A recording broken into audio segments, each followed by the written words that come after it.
आपका उत्साह, ये आपका उमंग, ये साफ साफ संदेश दिखा रहा है कि भाजपा जीत का नया रिकॉर्ड बनाने जा रही है। और ये दृश्य कह रहा है, साफ साफ एक ही आवाज एमपी के मन में, एमपी के मन में, एमपी के मन में और मोदी के मन में, मोदी के मन में। मेरे परिवारजनों, आज मैं छतरपुर का, इस पूरे क्षेत्र का आशीर्वाद मांगने के साथ साथ आपका आभार व्यक्त करने के लिए भी आया हूं। आपने देखा कि G20 का कितना बड़ा सम्मेलन दिल्ली में हुआ। G20 की एक बैठक, बहुत बड़ी बैठक, इस क्षेत्र में खजुराहो में संपन्न हुई थी। दुनिया भर के बड़े बड़े दिग्गज यहां आए थे। इस कार्यक्रम को आपकी वजह से ही सफलता मिली और पूरी दुनिया में आपका गुणगान मुझे सुनने को मिलता है, तब मेरा सीना गर्व से भर जाता है। और इसलिए मैं आपका धन्यवाद देता हूं, आपका अभिनंदन करता हूं।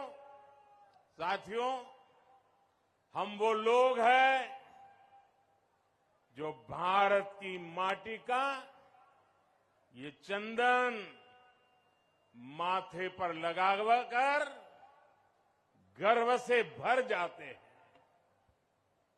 फौलाद से भरी हुई बुंदेलखंड की मिट्टी में भी हमें यही प्रेरणा, यही शिक्षा, यही सामर्थ्य का संदेश मिलता है।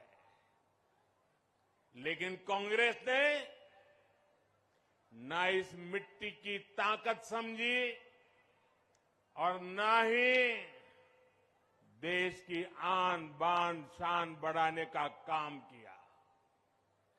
गुलामी की मानसिकता से भरी हुई कांग्रेस को न कभी देश का विकास समझ आया और न ही देश की विरासत से उसे कोई लेना देना रहा।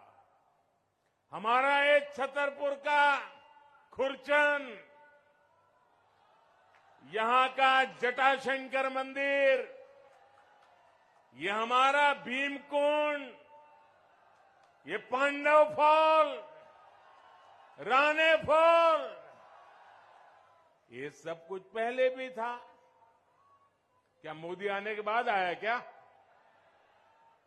लेकिन कांग्रेस को कभी ये विरासत नजर नहीं आई। कांग्रेस ने कभी रानी दुर्गावती के बलिदान पर गर्व नहीं किया। कांग्रेस की सरकार के लिए तो पूरा देश दिल्ली से शुरू होता था और दिल्ली में खत्म हो जाता था। योजनाएं घोषित होती थी तो दिल्ली में एक कमरे में, विदेशी नेता आते थे तो दिल्ली की बड़े कार्यक्रम होते थे दिल्ली में, और कांग्रेस के नेता अपने विदेशी दोस्तों को अगर कभी दिल्ली से बाहर ले जाते थे तो क्या दिखाते थे?